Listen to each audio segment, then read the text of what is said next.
सीरियामधल्या Idlib प्रांतामध्ये काल झालेल्या हवाई हल्ल्यामध्ये 22 लहान मुलं आणि 6 शिक्षकांचा मृत्यू झालाय। हा हल्ला रशिया किंवा सीरियाकडून केला गेला असावा असा अंदाज वर्तवला जातोय। शाळेच्या आवारामध्ये हवाई हल्ला करण्यात आल्यामुळे शाळकरी मुलं आणि शिक्षकांचा यामध्ये मृत्यू झालाय। मृतांच्या संख्येमध्ये वाढ होणार असल्याची शक्यता वर्तवली जाते।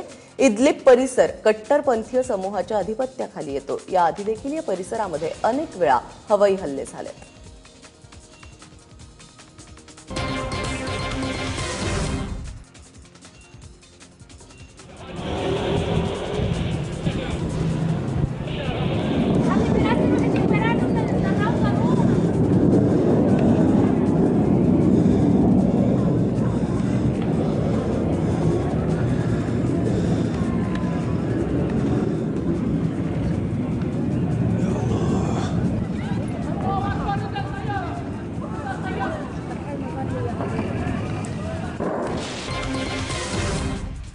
टाटा ग्रुपच्या अध्यक्षपदावरून हटवल्यानंतर पहिल्यांदा सायरस मिस्त्री यांची कथित बाजू समोर येते। मिस्त्री यांनी टाटाच्या संचालक मंडळाला एक गोपनीय ईमेल करून आपली बाजू मांडण्याचं सांगितलं जात आहे।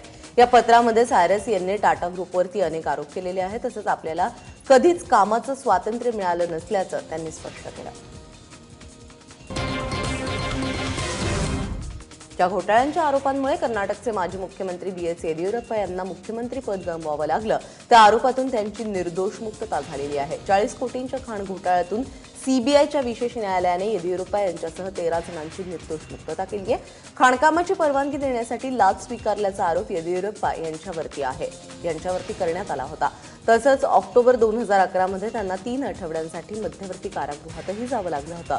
त्यानंतर त्यांची जामिनावर सुटका झाली आणि आता सीबीआयच्या विशेष न्यायालयानं त्यांची या आरोपातून कायमची सुटका केली आहे।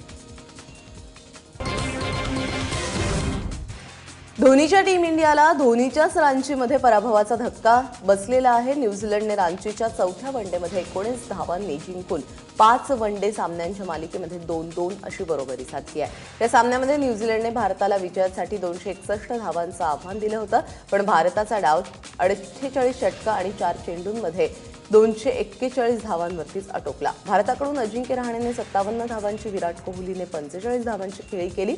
दुसऱ्या विकेटसाठी 79 धावांची भागीदारी दोघांनी केली, पण या भागीदारीचा अपवाद वगळता टीम इंडियाच्या फलंदाजांना मोठी भागीदारी उभारता आली नाही।